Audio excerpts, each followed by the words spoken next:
Wart Home Remedies.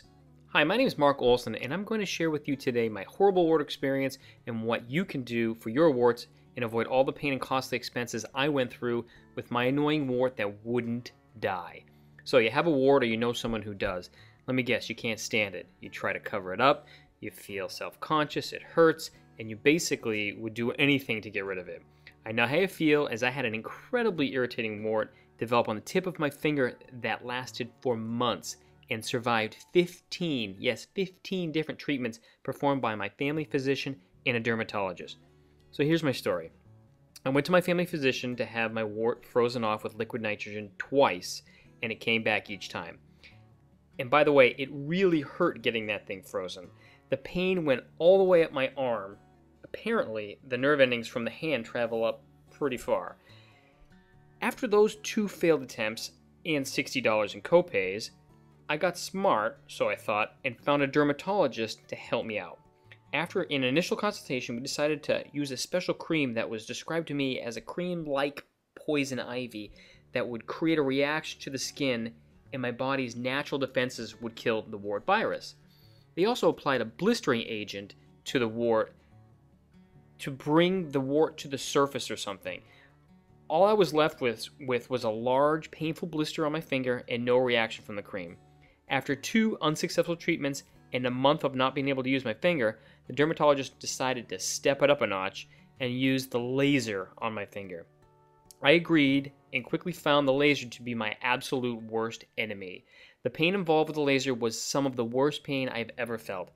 It was like jabbing a needle in the tip of your finger. And the worst part is, it cost me an extra $25 on top of my $30 copay for a total of $55 every other week for months. And I'm fortunate to have a good health insurance plan. So after about 10-11 treatments with the laser combined with the blistering agent and the poison ivy cream, my wart still wouldn't die. The dermatologist was even getting frustrated. At this point, I started to think there may be some permanent damage to my finger.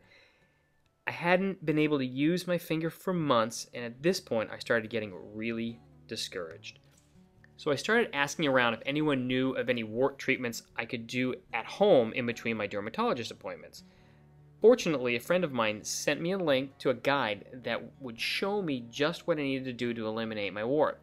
I went through the suggested process and treatment protocol, and after only 2 more visits to the dermatologist and using my newfound home wart remedy, my wart finally went away.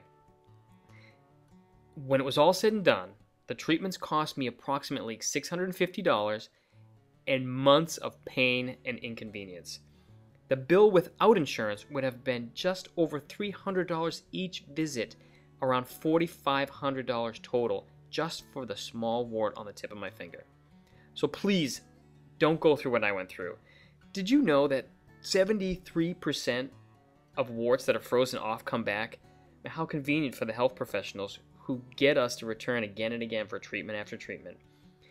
I'm absolutely convinced that if it wasn't for this home remedy gift that was given to me, my wart would still be on my finger. And the cool thing is that it also works for moles and skin tags as well. So if you finally want to get rid of your warts once and for all, I want you to go to part 2 of this video by clicking on the link down below, or going to www.warttreatmenthelp.com. If I could do it all over again, I would have only used this home remedy treatment and never gone to the doctors at all. I mean, here, look at some of the results that this treatment has gotten. I mean, you can see it right on the webpage when you click on the link. I mean, these results are amazing. You could have results just like this. So, click on the link now and take it from me. You want to try this first before you endure the cost, time, and pain of going to the doctors to get your warts and moles removed. So best of luck to you. I want you to go over to the part 2 right now and get started and get the information you need to finally get rid of these warts. Best of luck. I'll talk to you later.